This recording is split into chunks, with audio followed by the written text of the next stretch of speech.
అంటే ఒకటి చెప్పండి, అంటే రాజశేఖర రెడ్డి గారికి అంటే ఒక రకమైన ఇమేజ్ ఏంటంటే ఆయన నమ్ముకున్న వాళ్ళు కానీ ఆయన స్నేహితుల్ని కానివ్వండి ఎంత స్థాయికైనా తీసుకెళ్తారు, స్నేహానికి గొప్ప విలువ ఇస్తారు, స్నేహధర్మం పాటిస్తారు అని ఉంటుంది.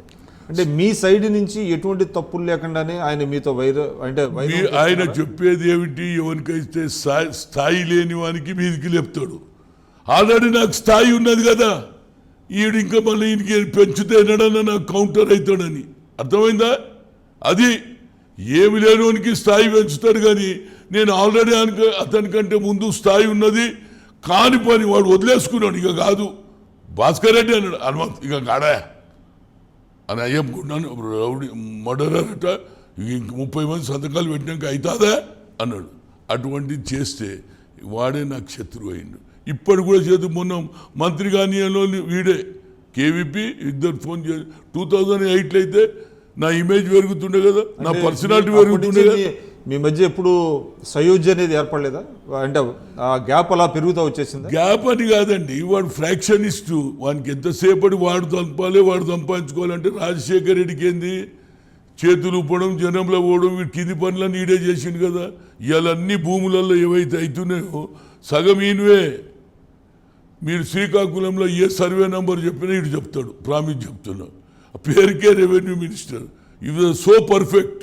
కానీ మీరు చెప్తున్నారు కేవీపీ గారి మీద కొన్ని చాలా ఇవాళ కూడా పార్టీని రాకుండా చేస్తాడు ఆయన.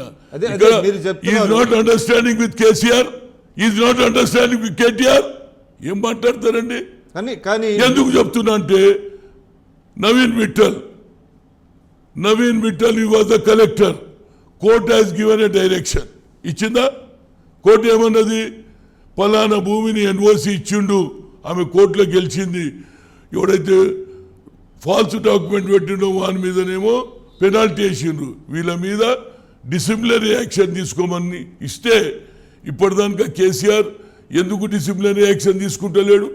అవినీతిని ఆమడ దూరం అంటున్నాడంటే ఇవన్నీ బయటకు వస్తాయని నిజం చెప్తున్నాను నేను, ఫ్యాక్ట్. ఎందుకంటే నేనేం భయపడాలి. కానీ మీరు చాలా తీవ్రమైన ఆరోపణలు చేస్తున్నారు ఆయన మీద. మీ ఆరోపణలు కాదండి, ఫ్యాక్ట్. ఓకే, అవి ఫ్యాక్ట్స్ అనుకుందాం. కానీ మీ అధిష్టానానికి ఇవన్నీ తెలియమంటారా, తెలిసే చేస్తున్నారా? వాళ్ళకి తెలుసో తెలియదో నేను చెప్పడం పోతూనే ఉన్నా. కానీ ఆయన ఇన్ఫ్లుయెన్స్ ఆ రోజులలో ముఖ్యమంత్రికి రైట్ హ్యాండ్ ఉండే, ఆయన ఉన్నటువంటి ఇన్ఫ్లుయెన్స్తో నడిపించుకుంటుండు. ఆయన సొంత జిల్లా కృష్ణా జిల్లాలో ఆయన పరిస్థితి ఏముండే, ఇవాళ ఆయన పరిస్థితి ఏమున్నది? మేము మొదటి నుంచి కూడా ఏది సామాన్య కుటుంబం, మేము అట్లనే ఉన్నాం. అయితే ఆయన ఇన్ఫ్లుయెన్స్ ఆ రోజులలో బాగున్నది కాబట్టి ఢిల్లీలో ఈయన ఉపయోగపడతాడు, పార్టీని చేస్తాడు అని రాజశేఖర్ దగ్గర ఉన్నాడని ఇప్పటికీ నడిపిస్తున్నాడు. అంతేగాని మేమేం చేయగలుగుతాం, మేము చెప్పగలుగుతాం. కానీ వాళ్ళ వైరం వల్ల మీరు చాలా రాజకీయంగా నష్టపోయారంటారు. 100% నేను ఎన్నడో ముఖ్యమంత్రి అయ్యేటప్పుడు కూడా రాజశేఖర్ అడ్డమంటాడు. కావాలంటే కేసీరావుని అడగండి. కేసీరావు ఏమన్నాడు? అరే రాజీవ్జీ హనుమంతరావు ఛాయిస్ అంట, ఇక హనుమంతరావు లాంటి వాడు వస్తే మేము 20 ఏళ్ళు వెనుకపోవాలన్నాడు. కేసీరావు బతికే ఉన్నాడు, అడగండి ఏమన్నాడు. ఇవన్నీ నేను ఎందుకు చెప్పానంటే నేను I'm not M Satyanarayana Rao. Flash back నువ్వు అడిగినావు కాబట్టి చెప్పిన. నాకెందుకు, నేను ఒకటే కోరిక ఏంటంటే మళ్ళీ సోనియా గాంధీకి తెలంగాణ అప్పచెప్పినాడే నిజమైన కాంగ్రెస్ సారథి అవుతా, కాంగ్రెస్ వర్కర్ అవుతా. అదొక్కటే నాకు ఇక ఏ పదవి ఆశించేది లేదు. నాకు ముఖ్యమంత్రి కావాలని లేదు. పార్టీని బలోపేతం చేస్తే హైకమాండ్ ఏ పదవి ఇచ్చినా ఇవ్వకపోయినా నేను ఫైట్ చేస్తాను. ఇలాంటి అవకాశాలు పోయినాక చాలామంది ఇండ్లలో వండుకుంటారు, పొలిటికల్గా తిట్టడం మొదలు పెడతారు. కుళ్ళిపోయిన కాంగ్రెస్ అంటారు, వేరే పార్టీలో నాకు ఇంత అన్యాయం జరిగిన. మొదటిసారి పీసీ, ఆ తర్వాత డి శ్రీనివాస్, అప్పుడు నా పేరు నడిస్తే మా కొద్ద పెద్దలు ఇక అలా పేర్లు ఎందుకు చెప్పాలి, వాళ్ళు అడ్డం పడ. రెండోసారి వస్తే రాజశేఖర్ అడ్డం పడాయి. ఎప్పుడు కూడా నన్ను కొట్టడానికి నా సామాజిక వర్గాన్ని తెచ్చి ముందు పెడతారు. ఇక నేనేం చెప్పుకోవాలి? సరే, ఏదైనా వాళ్ళు కూడా మా ఫ్రెండ్సే, వాళ్ళు కూడా మా కులస్తులే కానీ అంట.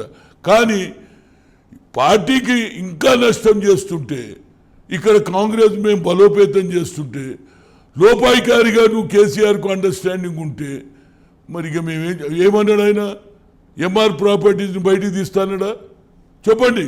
మరి ఆచార్య అట్లనే కంటిన్యూస్ అవుతుందా, నవీన్ మిట్టల్ కంటిన్యూ, ఇవన్నీ వాస్తవాలండి. నువ్వేమంటున్నావు అవినీతిని ఆమడ దూరం పెడతామని చెప్తూ నీ ఆఫీసుల్ని అవినీతి పనులను పెట్టుకుంటే ఎట్లా అంటున్నా. అది కేవీపీ చెప్తున్నాడా ఎల్ఐ చెప్తున్నా పక్కకు అవసరం లేదు. ఏమిటి అండర్స్టాండింగ్? కానీ మీరు కూడా అండి మీరు కూడా అంటే రాజశేఖర రెడ్డి గారికి వ్యతిరేక గ్రూపులు అన్ని జిల్లాల్లో ఆంధ్రప్రదేశ్ మొత్తం అంటే హర్షకుమార్ గారు కానివ్వండి ఇట్లా కొంతమందిని మీరు కూడా ప్రోత్సహించినట్టు నేను ఎక్కడలో నేను అనేది ఆయన ఉన్న రోజులు ముఖం మీద చెప్పిన ఆయన వ్యతిరేక వర్గం అని కాదు. నాతో పనిచేసినట్టు వాళ్ళు యూత్ కాంగ్రెస్ నేను ఎంతోమందిని తయారు చేసిన. చిన్నారెడ్డిని నేను ఆనాడు యూత్ కాంగ్రెస్, సుధాకర్ రెడ్డిని, రాజశేఖర్ రెడ్డిని, జనార్దన్ రెడ్డి ఇందిరాభవన్కు పోనని అన్నప్పుడు నేను పోయి చెప్పిన రాజీజీ పోవాలి తప్పక. అదే జనార్దన్ రెడ్డి అన్నాడు హనుమంతు నేను లైఫ్లో మరవ నెల్లూరు వాళ్ళని అడగండి చెప్తాడు ఇప్పుడు బతికే ఉన్నారు. నేను అందరికీ నేనెంత ఇవాళ జగ్గారెడ్డి ఉన్నాడు బాగా పనిచేసిండు, రాహుల్ గాంధీకి చెప్పాను ఈజ్ ద పర్సన్ ఈ హాజ్ డన్ అన్న. నేను నాకు వీకర్ సెక్షన్ పైకి రావాలి కానీ అగ్రకులాలలో కూడా ఎవడైనా మంచిగా పనిచేస్తే డెఫినెట్గా చెప్పాడు మాకేంటి. కానీ మా వర్గం కూడా ఎప్పుడు రావాలని సమాజంలో ఎప్పుడు కూడా రిక్షా దొక్కేవాడు రిక్షానే దొక్కాలి, మోటార్లో వాడు రిక్షా దొక్కేటోడు మోటార్లు ఎక్కే కూర్చున్న అర్హత లేదా అనేది నా కాన్సెప్ట్. ఎందుకు నాకు జ్యోతిరావు పూలే ఆదర్శాలు అంబేద్కర్ ఆదర్శాలు నాకు అవసరం. నేను ఎప్పుడు మాట్లాడినా పార్టీ పరంగా మాట్లాడతా. నాకు సాటుకు ఏదన్నా అంటే అంటుండొచ్చు కానీ రాజశేఖర రెడ్డి కూడా నన్ను దెబ్బ కొట్టిండు కానీ నా వ్యతిరేకంగా ఏడ మాట్లాడలే. ఏడ కొట్టాలన్నా ఉన్నాడు కదా పక్కకు. నా అందరికీ సాయం చేసిండు మరి నాకెందుకు చేయలేదంటే చెప్పు. నాకు చేసింది సోనియా గాంధీ. ఆమె మొదటిసారి ఈయన అన్నాడు nothing doing Hanumantha Rao is my man అన్నాడు. నాకు పార్లమెంట్ టికెట్ రానియకుండా చేసిండ్రు నిజామాబాద్ అడిగితే. ఎన్నో చేసిండ్రు. సరిగా నేను ఎందుకు చెప్పా మన